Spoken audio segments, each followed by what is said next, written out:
Ketika membuat sebuah bisnis, yang harus dipikirkan adalah bagaimana membuat standarisasi. Jadi sebenarnya balik lagi, jualan tidak melulu makanan enak, tapi bagaimana membuat standarisasi di depan, standarisasi melayani, bagaimana dia menghafal customer.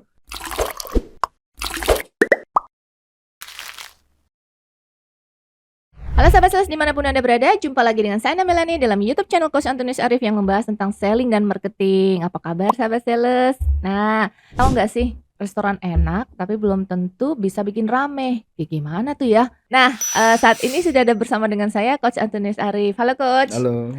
Coach, gimana ya Coach ya?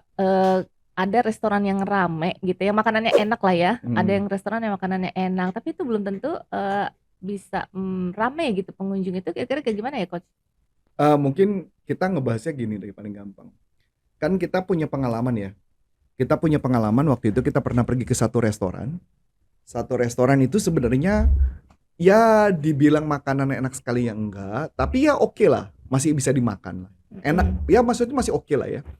Tapi anehnya kalau menurut saya, kita sudah pernah makan ke restoran itu, kalau nggak salah mungkin udah 4-5 kali kita pergi ke sana. Tapi lucunya orangnya nggak ngenalin kita ya. Padahal restorannya nggak rame kan. Restoran nggak rame, kita udah 4-5 kali ke sana, tetap orangnya nggak ngenalin kita. Udah gitu sering banget ketika melakukan masa pembayaran, ada orang yang ngikutin di belakang kita, itu diasumsikan merupakan satu kelompok sama kita. Iya. Jelas-jelas udah nggak ngobrol, udah nggak satu meja kan. Jadi kelihatannya apa ya istilahnya? Ignorance ya, cuek. Nah bahkan kalau saya ingat banget, kalau mungkin ibu masih ingat waktu kita makan itu ada orang yang datang ke restoran, lagi ngeliat menu-menu makanan, itu pun nggak disamperin kan. Nah pertanyaannya, mau makanan enak, tapi kalau servisnya nggak excellent, orang yang sales jualannya pada saat ada orang yang lagi ngeliat-ngeliat makanan, tapi dia nggak buru-buru jualan, maka pertanyaan berapa uang yang akan hilang? Betul nggak? Pertanyaan menarik gini, kita pengusaha. Seandainya kita punya pengusaha, kita punya restoran yang kayak gitu. Kemudian restorannya sepi. Padahal kalau kita lihat, sepinya itu bisa jadi bukan karena nggak enak, tapi karena si salesnya nggak cukup bagus jualannya. Pertanyaannya, begitu tokonya tutup, restorannya tutup, maka dia nganggur kan? Kadang-kadang kalau kita lihat, karyawan kan cuek banget orangnya ya. Mau tokonya buka, mau tokonya tutup, I don't care. Mereka tidak ada rasa memiliki. Betul nggak Bu? Tapi berbeda, ada satu restoran, ya kita sebut aja namanya Hadilau, yang harganya memang sebenarnya jauh lebih mahal dibandingkan restoran ini. Makanannya kalau saya bilang mungkin 11-12 ya ada taste-nya lebih enak sedikit. Dia memang bisa ngasih macam-macam ya, kasih buah-buahan gratis, kasih snack-snack gratis, es krim gratis. Kita ngelihat dengan misalkan contoh ya, dengan harga yang kurang lebih mungkin kalau kita bayar, kalau kita biasa makan di restoran yang sebelumnya, itu mungkin habisnya kurang dari 1 juta ya. Tapi kalau kita makan di Hadilau, kita habisnya mungkin hampir 1,6, 1,7 juta. Tapi herannya, kita akan lebih prefer di Hadilau karena kenapa? Servis dan makannya berlimpah. Walaupun kalau ditanya, apakah sebenarnya kita bisa makan itu semua? Nggak bisa kita makan. Betul kan? Karena kebanyakan, over banget makan. Tapi pertanyaan menarik, memang belakangan Hadilau tidak sekeren dulu ya. Kenapa? Maksudnya servisnya nggak secepat dulu karena kelihatannya karyawannya juga berkurang dan sebagainya. Mungkin ada pengetatan, saya nggak tahu. Tapi buat saya pribadi bahwa mengatakan restoran tidak melulu makanan enak, tapi bagaimana cara melayani. Cuman yang jadi masalah begini Bu, isunya. Kalau restoran kemudian dipimpin oleh pemiliknya, mungkin bisa rame. Tapi yang jadi masalah kalau pemiliknya nggak ada, restoran sepi. Lah kan nggak mungkin pemiliknya selalu jagain restorannya, betul nggak? Nah itu yang sering banget terjadi. Makanya kenapa kalau ketika membuat sebuah bisnis, yang harus dipikirkan adalah bagaimana membuat standarisasi.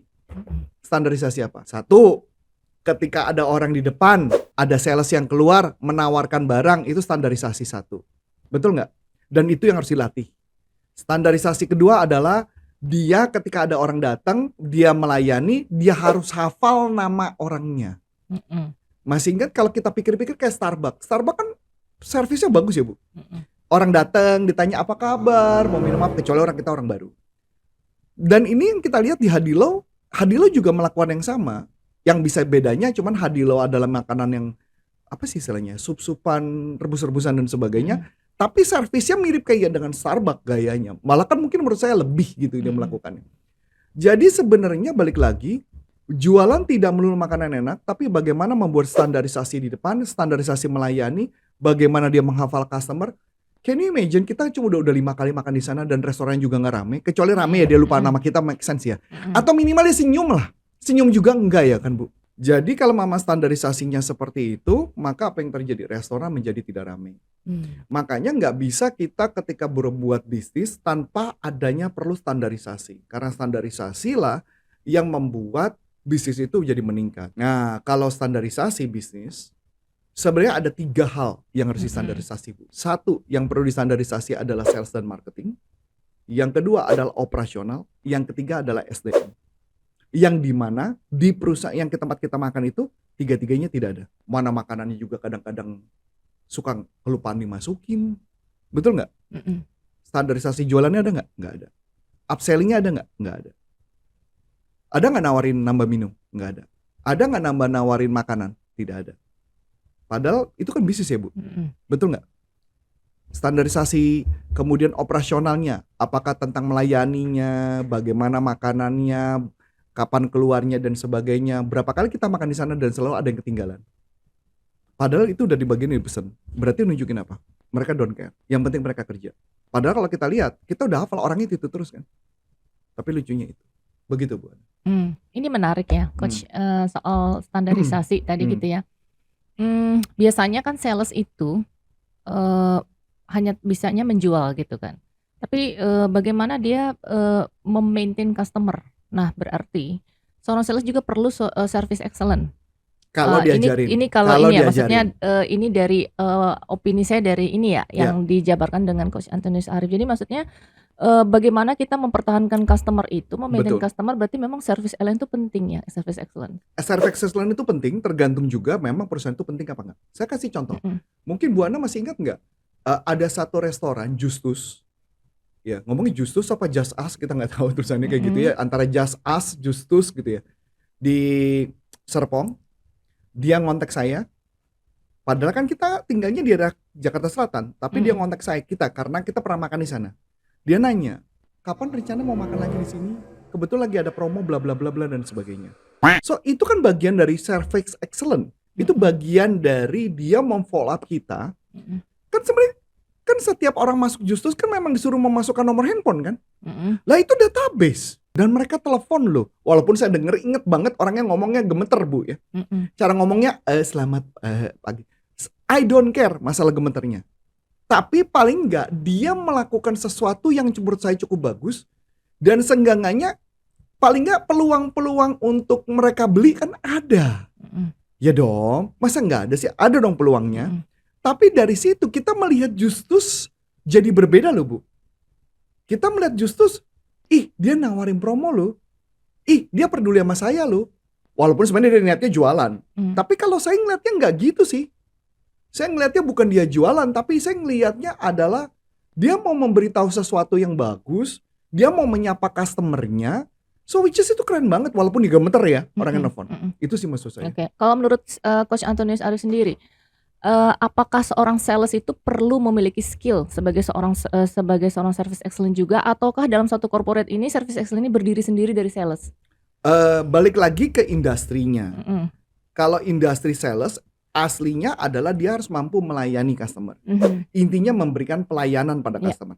Nah, dia bisa nggak memberi pelayanan? Kalau dia bisa memberi pelayanan, maka customer tingkat kepuasannya sangat tinggi. Nah, menariknya kalau tingkat kepuasan tinggi, masa sih minimal kita nggak mau balik lagi sih Bu? Minimal kayak dia ngerasa, gue punya teman deket loh di perusahaan itu. Ya enggak? Nah, sedangkan selama ini ketika orang jualan, bahkan memperkenalkan namanya aja enggak. Bahkan bagaimana kita tahu bahwa gue punya teman deket loh. Misalnya paling contoh sederhana deh, kayak kita di Corpora gitu ya. Customer kita pada tahu nggak bahwa dia punya teman deket di Corpora? Siapa teman dekatnya? Salesnya harusnya. Ya dong. Mm-mm. Lah kalau mama dia punya teman deket kan dia nyaman. Dia mau nanya juga enak. Misalnya contoh, Kak, aku pekerjanya ini Kak, aku pengen ikut pelatihan, tapi pelatihan yang mana? Karena dia tahu dia punya teman dekat dan dia tahu kalau teman dekat pasti niatnya nggak jualan, betul? Mm-mm. Kalau sales kan beda ya Bu ya. Setiap ditelepon kan barang yang dia nggak butuh pun disuruh ambil ya. Kalau mungkin bahasa saya kayak sederhana gini Bu. Mungkin zaman-zaman kita kayak naik bus. Mm-mm. Naik bus kan keneknya pada ngomong apa? Ya kan? Senen, pasar Senen. Lewat ini nggak? Lewat. Pokoknya lewat aja semua suruh masuk kan gitu. Kalau zaman sekarang nggak ada yang kayak gitu, nggak ada. Tapi zaman dulu kan ada ya. Nah pertanyaan yang sederhana. Ini yang terjadi sama sales. Sales itu rata-rata mentalnya adalah mental kondektur. Mm-mm. Kondektur zaman dulu ya, bukan kondektur sekarang. Zaman dulu artinya apa? Lu butuh nggak butuh, masuk aja dulu, ikut aja dulu. Ini yang menyebabkan orang ngerasa, gue dibohongin lu. Gue ditipu lu. Bener gak? Mhm. Ini gambarannya. Contoh lagi. Ini ada satu cerita, saya gak tahu Bu Ana udah baca belum. Ada teman kita berdua. Kebetulan dia nonton bioskop. Dia membeli sesuatu, saya lupa apa, bakso atau apa. Dan dia merasa dibohongin.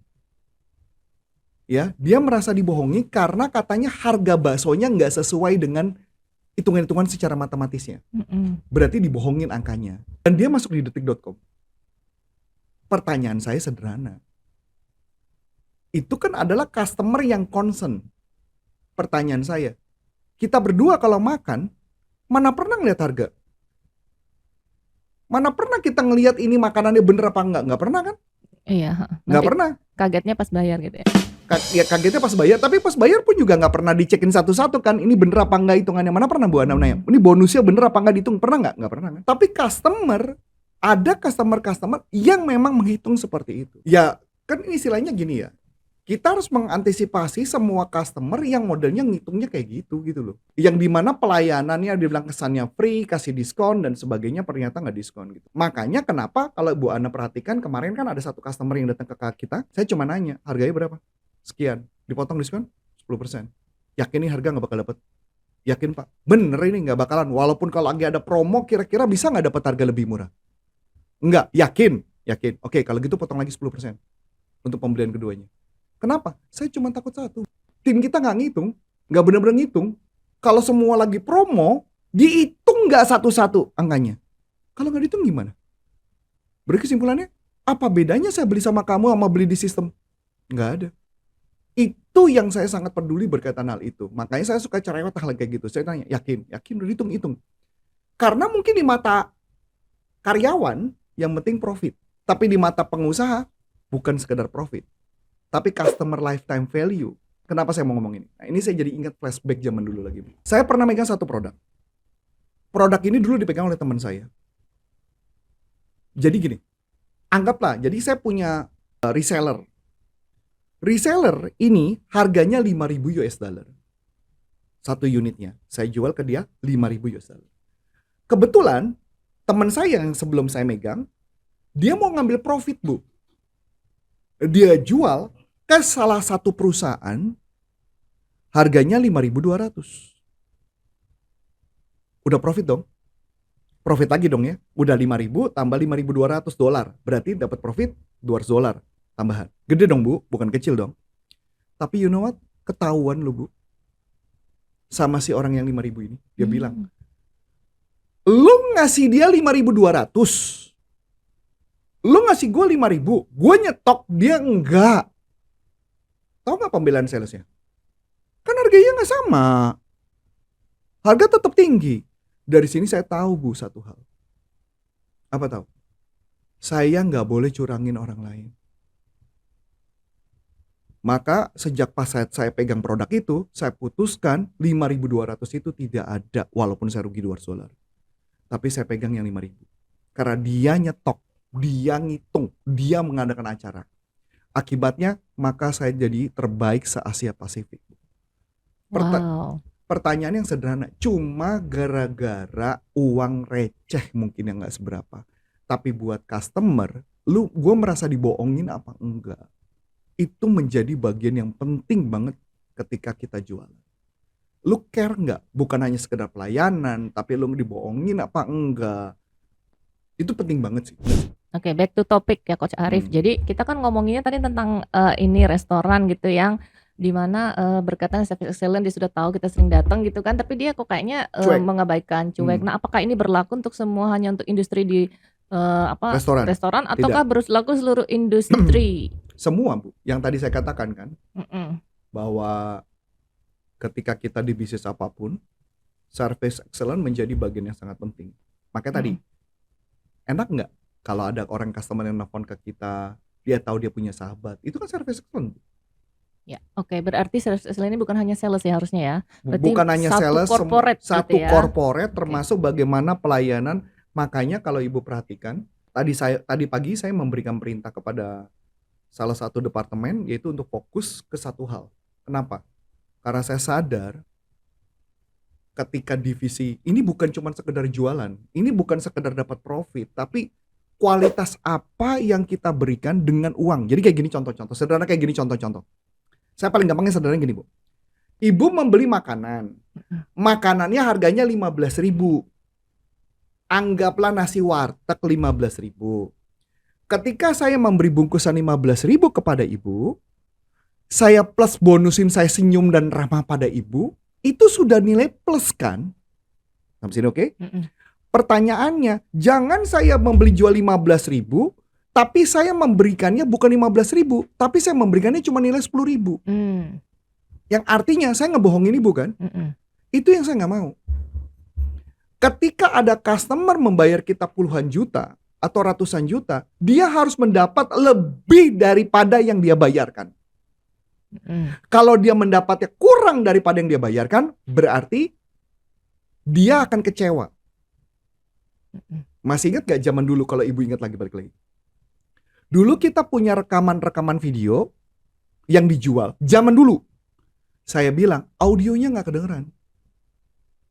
Tapi tim kita ngomong apa? Enggak, kedengeran kok. Dan sekarang pertanyaan saya, banyak yang komplain? Banyak. Sekarang videonya ada? Nggak ada, udah nggak ada lagi. Orang udah nggak ada.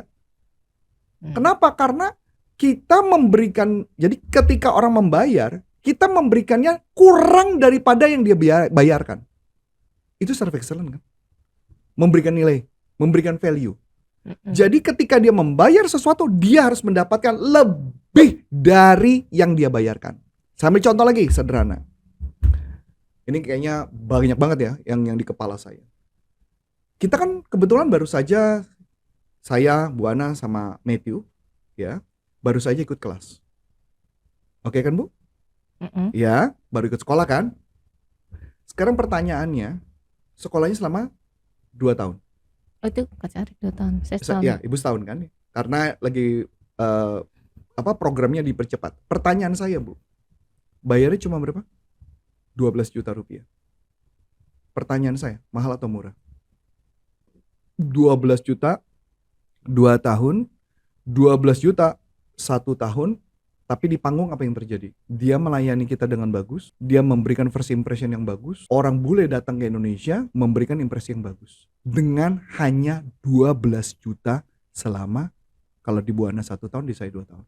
Berarti dia memberikan lebih daripada yang dibayarkan. Betul atau? Pertanyaannya, orang yang pada ikut pelatihan kita, apakah mereka mendapatkan lebih daripada yang mereka bayarkan?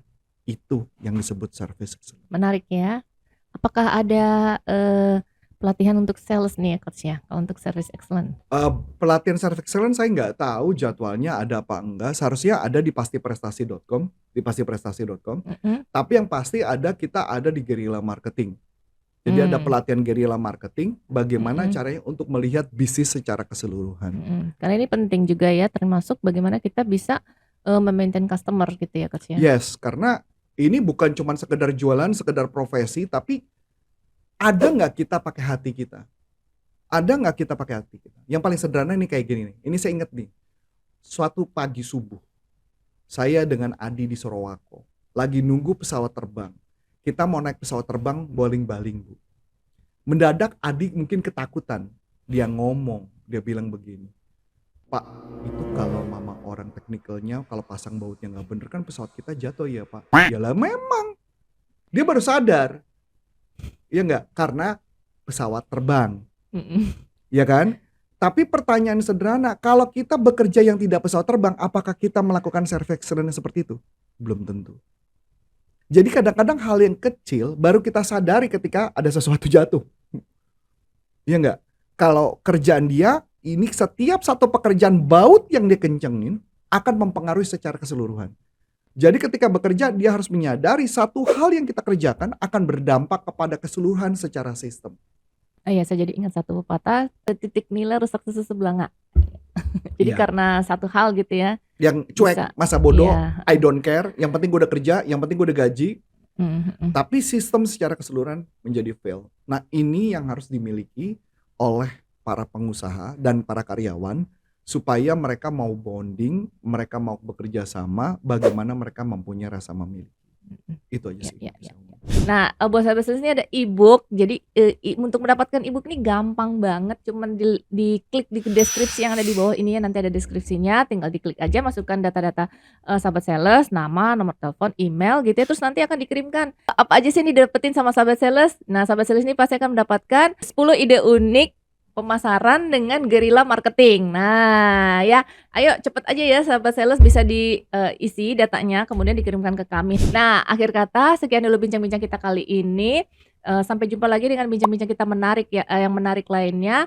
Dan kalau ada pertanyaan dari sahabat Seles seputar topik kita kali ini, yuk layangkan saja langsung ke YouTube kita supaya YouTube channel kita ini terus makin bertumbuh. Dengan saya Melani dan Coach Antoni Sarif, salam performance. Sampai jumpa.